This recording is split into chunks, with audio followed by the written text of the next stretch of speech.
Yes, thank you for staying with us. I'm tempted to sing some Christmas carols, but like Helena said, today we're talking serious business. We're discussing bullying and its impact. And our first guest is a former commissioner for higher education in Delta State and a lecturer of English at the University of Lagos. Please welcome Hope Eghagha. Thank you for joining us. Thank you very much, and good morning, Nigeria. Good morning, Africa. Thank you, Prof. Thank you, Prof. I thought you would catch me out on the pronunciation of your name. I'm sure I got close enough. It is very simple. Eghagha. Yes. Eghagha. Eghagha. Okay, thank you, Prof. Now, Prof, because we've lost a little time starting off, we'll dive straight into it, like I say. Now, the word bullying, is used rather loosely these days. For the sake of today's topic, could you please tell us what is bullying? Yes, thank you very much for having me on this program. Bullying is imposing your idea, position on somebody without giving the person an option of his own choice. That's bullying. And as I said earlier in the program, it comes in different ways. To bully somebody is to impose your idea, your position, your view, on another person without giving that person an option of expressing themselves. Yeah. Mm-hmm. Simply put. Yeah. Okay, so we talk bullying. We're looking at fighting. We're looking at cultism. We're looking at intimidation. We're looking at brutality, and all of this. They are brothers in the same family, as it relates to the conversation of this morning. How do you relate, each of these words in the context of bullying, and especially in the season where we are, when we remember what just happened recently, like 3 weeks ago, when a child was bullied and eventually led to his death? All right. Bullying comes in different forms. Bullying comes through extortion. It comes through physical combat, physical imposition. We talked about extortion financial. It could also be material extortion. All right. So you force yourself on somebody and you don't give the person the chance of expressing their own views, asserting themselves. You also intimidate by force of energy, of power, of strength. A man could bully a woman. A female boss could also bully a man. Within the context of bullying in Nigeria today, we refer to what is going on in secondary schools. All right.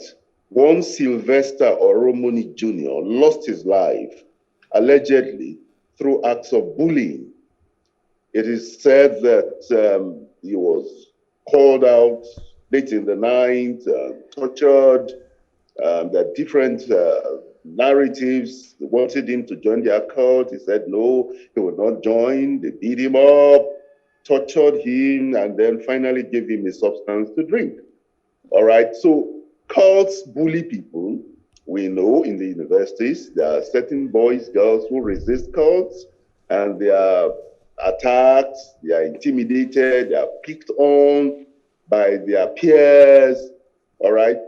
But in the secondary schools, usually it's the seniors who bully the junior ones. Mm-hmm. All of us who went through the hostel accommodation in secondary schools, in the secondary school system, experienced bullying in one form or another, all right? And there was the official form of bullying when if you came into the hostel in Form 1, the seniors would say on a particular day, they would cut off your tail. They believed as a day student, you had a tail. So they would bring all the Form 1 students together in a hall and subject them to all form of indignities, all right? At the end of it, they would say, yes, your tail has been cut off. You are now being absorbed into the school. They used to do that, official bullying. Yeah. All right. But nothing close to what we know. Nothing close to what we hear about these days or what we experience these days. Yeah, so it has now taken on a worse form. But let me also say that even then, 30 years ago, 35 years ago, there was bullying, individual bullying in the school. Some juniors were also breaking up. I keep saying I was a senior prefect in a school and I got reports of bullying of year one boys. There's one who relates with me on Facebook. I rescued him then. I left that school in 1978. So we are talking about so many years ago. Yes. All right. But now it has become institutionalized, especially in the private secondary schools. You just need to hear teachers in these schools. I would like you to invite some of them who would like to speak up, particularly teachers who have left the school. Parents bully teachers. Parents bully teachers. Yes, we'll come to that. School management, the school management bullies teachers. Students bully teachers. We'll come to that at some point in this program. I'm happy that you talked about the, in quotes, initiation, as we will see it in schools and colleges. Now, some will say that is fun bullying and it's a sign of growing up. Why would anyone think so, Prof? Yes, and it depends on the type of group. Some involve physical torture. They want you to be strong. Yes. All right. But some of these are approved of by the institutions because it's virtually harmless. All right. But human beings, once they have power, are known to stretch it to the limit and in the process abuse power. So if you are going to initiate somebody into a school, like went through the university, in year one, sometimes they did initiation. You raise your hand, you sing some songs, and say, okay, you are hereby adopted into this department, into this, or whatever. I mean, matriculation ceremonies are a form of initiation, but nobody beats up anybody. Yes. It's fun, yes. So if you have a harmless initiation, a process of adoption, of enunciating the ideals of that group, that is beautiful. But to subject people who are coming into a place from one boys, 9-year-olds, 10-year-olds, you bully, intimidate, beat them, seize things that have been given to them by their parents. It's ungodly. And serious action should be taken to stop this. And some of these kids go through life traumatized. Through life. As some of you know, I'm into mental health. I'm dealing with people who are 45 and are still reeling from experiences they had when they were 10. 10 years, yes. Psychologists know all of this. I'm sure they are listening. An experience you had at 10 years, when you were 10 years, could resurface when you are 45. And if it's not properly dealt with, you will have permanent scars for life. So, if we want to encourage initiation, school teachers should be present. School managers should be present to make Prof, sure that... We're going to get to proffering solutions much later on the show. All right. We're so honored that you are in the university environment, and this is like first-hand experience you're sharing with us. It gets more worrisome by the day, with the introduction of drugs and all the substances that, flow freely in the secondary schools and in the universities these days. So the act of initiation is not normal. It's not as easy as it is. It's done under some influence, and that's why it gets worse by the day.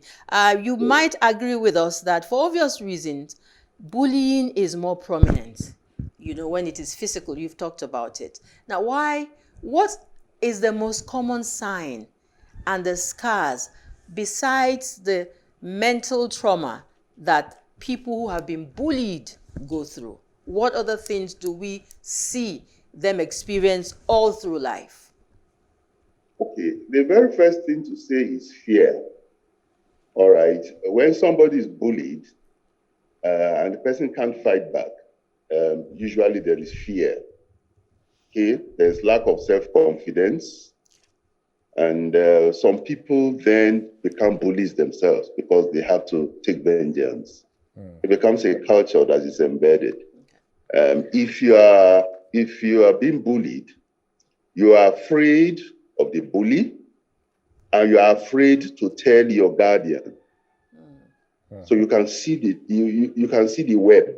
Yeah.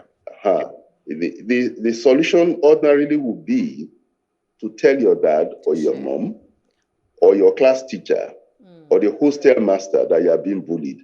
But because of fear, you have been threatened.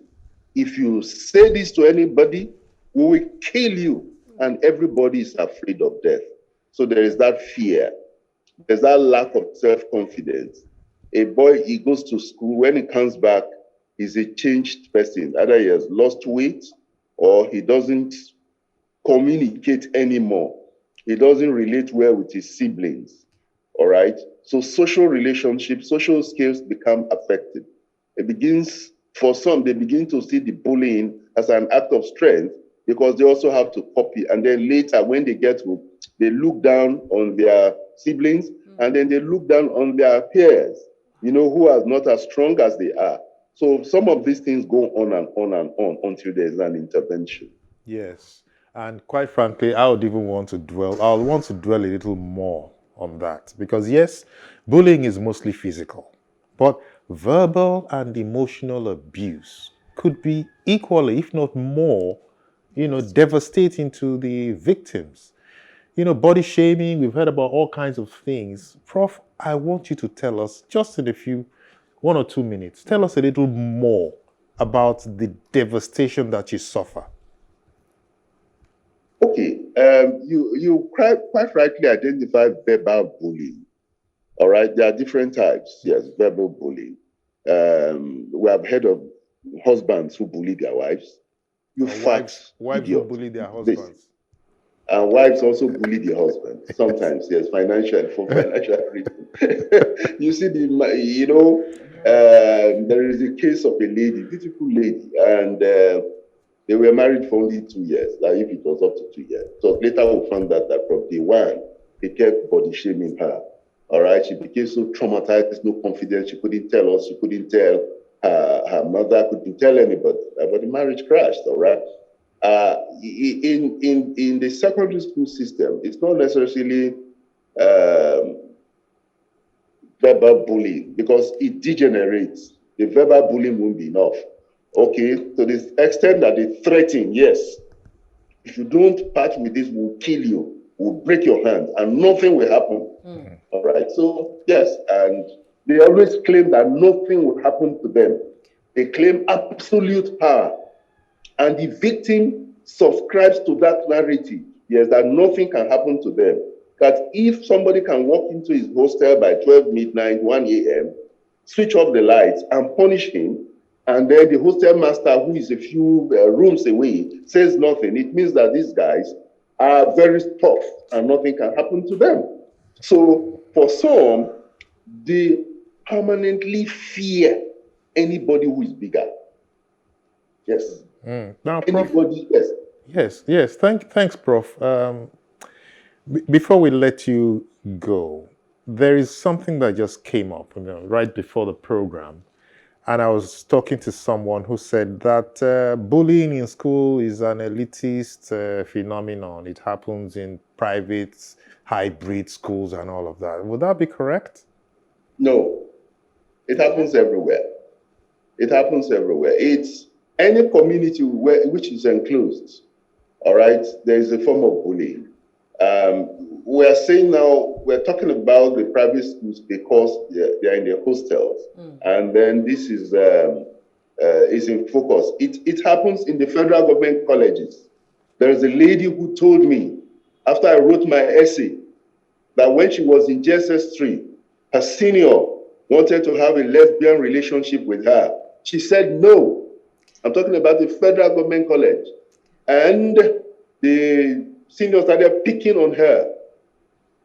And what happened? She went to report to the hostel mistress. What did she say? Oh, don't worry, you'll soon become a senior yourself. Wow. Yes. That is a live thing. So it's not only, if you look at these public schools, the same public schools, there are some people who are waylaid after school and say, okay, come on, give me. I asked you to bring money yesterday. They do that. Yes, public school. So it's not only in the private, it's not an elitist thing at all. The boys in Mushi, in Lagos, are they elitist? No, they're not.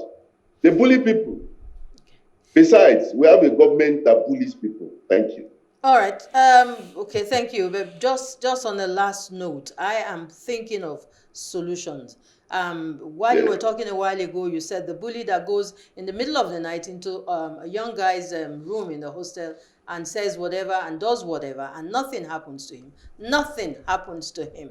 And that's where I am about to draw my curtain on this conversation with you this morning. Why is it that nothing happens to them? It's government. Is there something? Is there some law? Is there anything that government can do? And how culpable are the parents? Because this is like an environment where the children pick one or two things, attitude-wise, from what happens at home. Okay.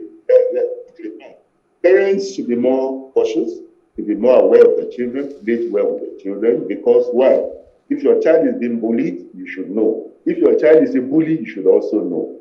I told this story of a girl who called the teacher monkey, and then the school management invited the parent to the school. When the father came, in the presence of all the teachers, the matter was narrated, and he said, "You dared to call the teacher a monkey? You see, it's all right. I promise you that you go to Oxford. Your punishment is that you will not go to Oxford. You go to Birmingham." Okay. That's parental job. There are cases of, yes, and the teacher said, "I would like to be punished like that." There are cases where parents spoil the children. The teachers have become so impoverished that they are scared. Management has a role to play. Management of these schools have more interest in their image than the lives and careers of these children. So they should play more decisive role. Then the hostel masters, those who are placed in charge, should also perform their functions. Then hostel buildings should be built to type. All right? There should be specifications about hostels. How should a hostel be built? Where should the hostel master be? So that you can hear a noise once it starts. Then the school management should get directly involved by taking reports. I've suggested having some teachers that students can just walk up to in the night or during the day and say X, Y, Z is happening.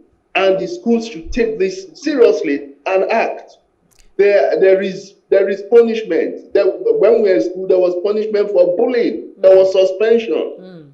And if you were suspended, it will be in your testimonial. Nobody uses testimonials these days. That's right. So it's a chain. Parents, school management, the students themselves. Our students should be taught to speak up. Tell your child who is going to school anything. Don't bully your own child, because if you bully your child in the house, he will get used to being bullied. So that when he gets to school, this is another bully. Yeah. The way I react to my dad, that's how I react here. So don't bully your child. Yeah. Listen to your child. If your child says, in fact, that girl who said she was approached for lesbian relations, a day or so before she left for school from Lagos, she was supposed to go to Benin, Federal Government College in Benin. And when she told the mother, "Mommy, I don't want to go back to that school." Mother said, "Really? Come, sit down. Why? I don't want to go to that school. They bully me." The mother said, "All right, I am taking you away from that school. But tell me what has happened." And that's when she opened up to her mom. Yes. And indeed, the point you've made is very important. And that is that the communication has to be right. Yes. There has to be communication. There are instances where you even report to your parents and they say, "Oh, you're a wimp. I went through that. Your brother went through the same thing and nothing happened there. You go, So the communication has to be right, and all of us are not equally resilient. What you could stand, I may not be able to stand. True. There are persons who go through trauma and become stronger. Some go through trauma and they become weak and vulnerable the rest of their lives. So don't say, because you survived, your child must survive it. Protect your child. Prevent your child from going through that same traumatic experience. You yourself, as a mother, as a father, don't bully your child. Don't bully your housemaid. Don't bully your houseboy. Yeah. Because some of these kids, when they see the way you bully the domestic staff, they go to school and bully the teachers. Well, Prof, we're not going to attempt to bully you into staying on the program. I think Thank you. we really appreciate that you've taken so much time off this morning to be with us, to throw so much light on this front burner topic of bullying. Thank you so much, Prof, for coming. And thanks for having me. Thank you, Prof, and happy Christmas in advance.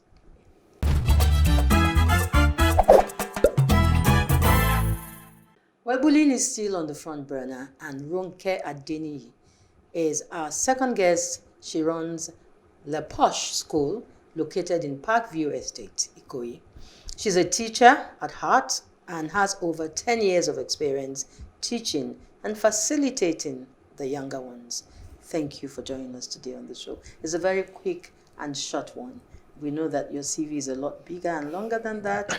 But we are talking about something that is really, really very pertinent, as someone who owns and runs a school and deals on a day-to-day basis with these young ones. Thank you for joining us again. Good morning, and thanks for having me. All right. So most times schools management is blamed, when things get out of hand, especially when it gets physical and unfortunately sometimes when death occurs.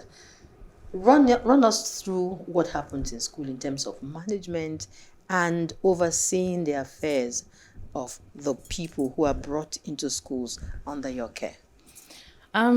Okay, so yes, management will be held responsible because they should have an oversight of everything that is happening in an institution. So when people bring their children to you, they trust you with their children. So you should be able to put together a team that would ensure that everything is functioning properly. You should have your policies and your procedures in place to make sure that everything is running properly. So a school is a system. So there should be reporting systems, there should be disciplinary procedures, there should be rules, there should be, you should have a plan for your day-to-day activities because we're actually dealing with human lives, and we all know. So we must ensure that there's a lot of visibility, there's a lot of transparency. You are getting reports at your desk or even people coming to see you in person if there are issues so that you can nip it in the bud before it goes out of control. So we cannot absolve the schools. You cannot on any score at all. You cannot totally absolve the school, but at the same time, I would always say that everybody is not your customer in a school. These days, we have parents that do not want to abide by school rules. If you open your doors to anybody and everybody, and they dictate to you what happens in the school, then there will be challenges because you will not be able to run according to your value systems and your rules and your regulations. So you have to make a choice. Are you running your school for the children to ensure that you're raising great citizens, or you're running for the profit and the street cred, as they call it? Yes, the reason I asked that question was actually because some parents, some of us, would leave it entirely in the hands of the schools. Because the children spend more time in school than they do at home. home. I'm paying so much money. You go on, make my child into what I want. Well, that's irresponsible parenting. Oh, yes. Yes, it is irresponsible. When you have a child, when you decide to have a child, then you must take full responsibility for that child. And many parents that don't send their children to school till later on, or even some of them go for vocational education or whatever the case may be. It is your responsibility as a parent to raise your child, to instill moral values in that child. It's not the school's responsibility. However, the school also has a function. They need to, whatever they do in the school is a bonus. It's an addition. Yeah. So irrespective of what you earn, irrespective of how much you pay to the school, you still have a responsibility. For sure. I, as a parent, I'm also a parent. There's some things I don't even want the school to do with my child. There's some conversations I don't want the school to have with my own child. I want to do it as a parent because that is the function of a parent. I don't want my child to go to school to learn how to pray because I don't know the people that are there. You hear parents saying they don't even pray. They don't teach them how to do. You don't know the spirits that these people carry. You don't know who they are, but you want them to teach your children how to play, do so many things. Parents are becoming so lazy, and they're having children to satisfy society, so that they say, I have children too. But when you bring up children and you leave them to third parties to raise them, domestic workers, nannies, house helps, it's irresponsible and it's a dangerous thing to do. Precisely. Okay. Now, so as someone who owns a school, give us a typical picture. I'm sure you've come into contact with bullies and children who are bullied.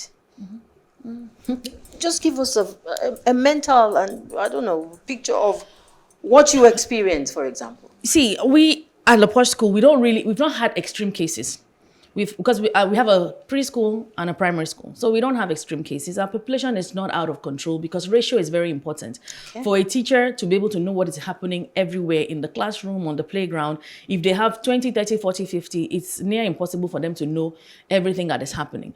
But even amongst the little children, you see them when they're upset with another one, they start saying, I'm not going to play with you again. And then they want other friends. They'll say, don't play with Bola anymore. This is how it starts. Yeah. This is, you may think, oh, these are just children, they're just doing their own thing. But this is how they start. They want to isolate someone. They want to make somebody feel bad. Or they don't get their way. I'm not going to be your friend anymore. And then they feel the need to push. So at those points, that is when you ensure that you nip it in the bud and you don't let it escalate. So in our own environment, even before it became a hot topic and unfortunately lost the child that we've all heard about, we've always been big on bullying. As a matter of fact, 2 weeks before this incident happened, I had shared a free resource online, still on my YouTube channel, about bullying. People should continue to talk because it's a national culture in Nigeria. Bullying is a national culture. And I wouldn't want you to leave it at that because I was going to ask you that there are a lot of things that we tend to overlook when it comes to bullying. And I think it's high time we started identifying those things even before the start. Could you take us through some of them? We overlook a lot of things. We overlook the fact that parents are bullies.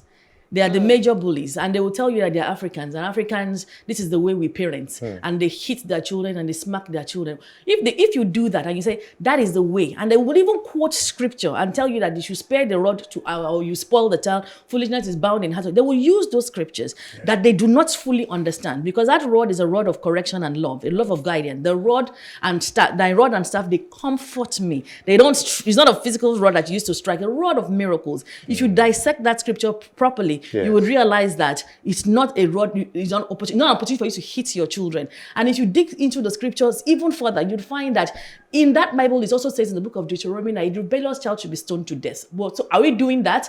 Because we do not understand the scripture and it is lazy parenting. Lazy parenting wants instantaneous results. You don't want to communicate. You want to strike that child. When you strike that child, you verbally abuse that child, call the child names or all the sort of things you call the child.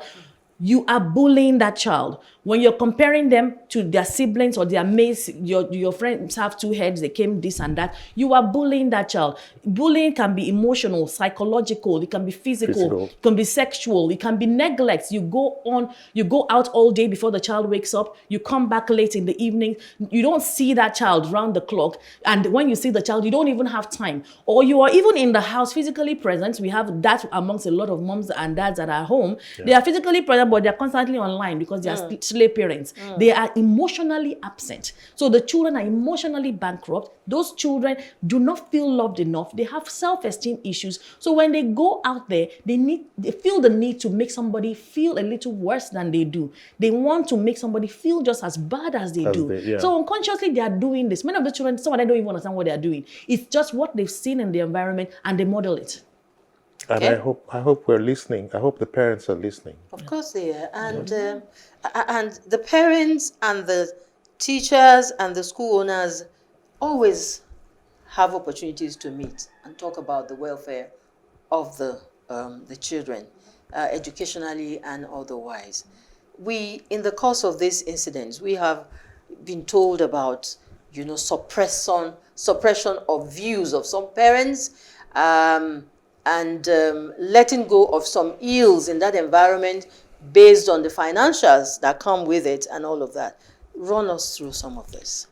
Again, it goes back to what is your mission as a school? What's your vision? What are your values?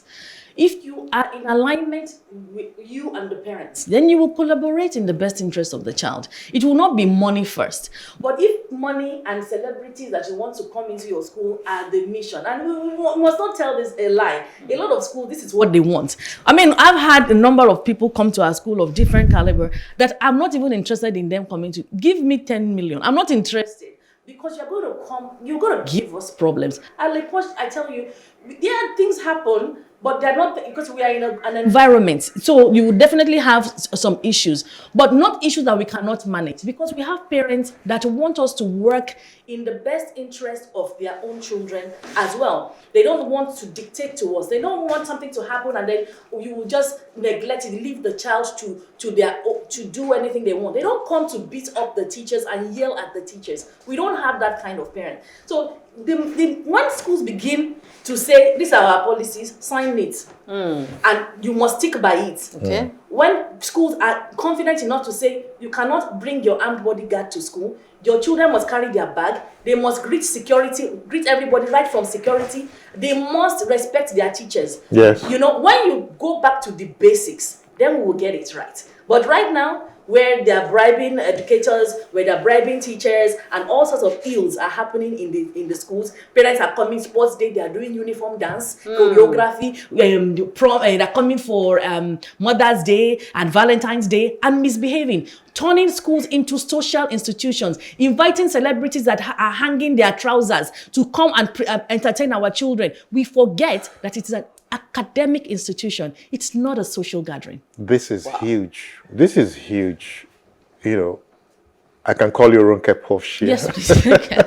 This is really huge. But you see, I want a better understanding of, we've talked about the management and all of that. What is the mindset of a bully?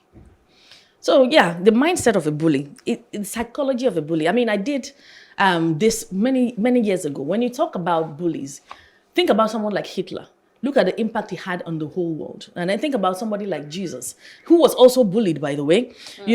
Hitler was in school and he started off and everything was going on. But then he lost his dad. Then his actual, who they think is his dad, is not his actual first dad. This man repeatedly beat him, traumatized him, to the point where he even changed subjects and all sorts of things happened to him. His siblings died, only one remained. He faced so much when it came to this bullying. And you can see what happened. 50 to 80 million people died around the world because of what happened to one child. The psychology of the bully, when you talk about that, their mindset, they are not happy. They are usually from dysfunctional homes. They're usually people that are going through a serious childhood trauma. So their mind, a lot is going on in their mind. I don't feel loved. I don't feel wanted. My self-esteem is in pieces. Who loves me? Who cares about me? I want love. I want, they need it. What a bully wants is not often material things. Yeah. All those iPads and technology are taking them to London that they are doing. That's not what they are looking for. They see other children that their parents drop them in school, give them hugs, write notes in their lunch bag. Who doesn't want that? Who really doesn't want that? But your own mommy is absent, daddy is only this house help and beating you, shouting at you, and all sorts of things. So the mindset of a bully, you need to ensure that they need to be loved. They need to be, they want to be validated. They want to be accepted. They want to be human. So those human needs, Maslow's hierarchy of needs, when you think about it, they just want to be loved. They want to belong. And that really sounds like a good title for a book. The mindset of a bully. Mindset of it probably even exists. Who knows? It probably exists. Okay, now that it has gotten to this level, so much happens. We probably don't get to hear about it. Now that we had this very bad thing that just happened to a 12-year-old, is government hearing? Are they listening? They register their schools. And they're supposed to monitor schools somehow. And we need to take that in just Like 1 a minute. Okay, the question is, well, maybe for me, it's not a question I can answer, but are they listening really? Yeah, they- Because think about the children that were crushed to death again. Yeah. And even after those children were crushed to death, what happened? They were shooting at their friends that were schools, protesting. yeah. So this bullying is also at leadership level, federal government level. LASMA is doing it, police is doing it, soldiers are doing it. It's a national culture. So really, I'm also asking the question, what are you doing as a government to ensure that bullying stops in our country? Because you intimidate us. Look at what happened with NSAS. We are intimidated. We are living in fear. Even when your hands are clean, if a policeman should stop you on the road, you are already shaking because you know that they want to harass you. So really, if we don't curb it at national level, we can't curb it everywhere. But start in your circle of influence. Start in your home. Start in your school, your churches, wherever, your mosques. Just start doing it. You know because what? you are the one that's going to generate those people into society. Ronke, Posh, you know what? Yes, We sir. could go on and on and on. Yeah. Thank okay. you. But Thank quite you so frankly, much. we must thank Thank you. you. Thank And you. please give us your word. We're going to call you again. I would love to come. Thank you so much for Thank coming. you so much. Thank you. Thank Thank you. you so much for God bless coming. you. Thank you. All right, it's time for our fitness segment. And right after that, Pharaoh has two guests today who will be asking, what if my child is the bully? Badia, Awak, and Fumi Owajefe are Pharaoh's guests on the show today. You will know later while I'm laughing. It's going to be an engaging session. Please stay with us.